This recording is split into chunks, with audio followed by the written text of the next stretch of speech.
The economy is faltering, its market suffering decline. So what is the maker of whale pumps doing? It's expanding, of course. In the past 3 years, the Bangor firm, which also produces heaters, has boosted its turnover by 50% and taken on 60 more staff.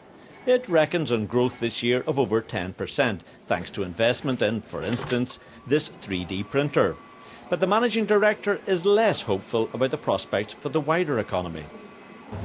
I think the economy generally is in a difficult place.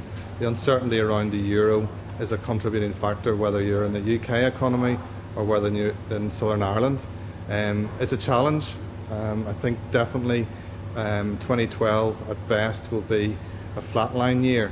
If we have any growth, it's a bonus. It's believed the UK is already in recession after a contraction in output in the tail end of last year. But the decline is so modest, it's more accurate to say that the economy is just marking time. The Chancellor admits it's not good news and he blames problems in the Eurozone. Well, they are disappointing figures about what happened to the economy at the end of last year. They're not entirely unexpected because of what's happening in the world, what's happening in the Eurozone crisis. And they are similar to what our independent forecaster predicted in November.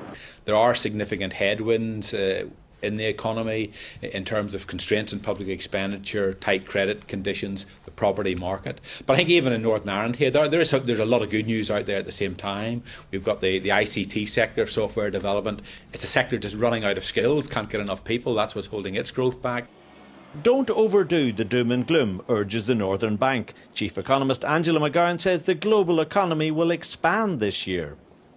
We'll see a good improvement in emerging markets and in China. That makes a big difference. So we'll see the US and China leading this growth. But there's no doubt about it, there are risks out there, and the European sovereign debt crisis is one of the risks which still remains, and it will continue in the year going forward. But we don't believe a collapse in the euro is the ultimate outcome. At a time of low or no growth, companies have to work that bit harder. But as Munster Sim shows, it is possible to buck the trend.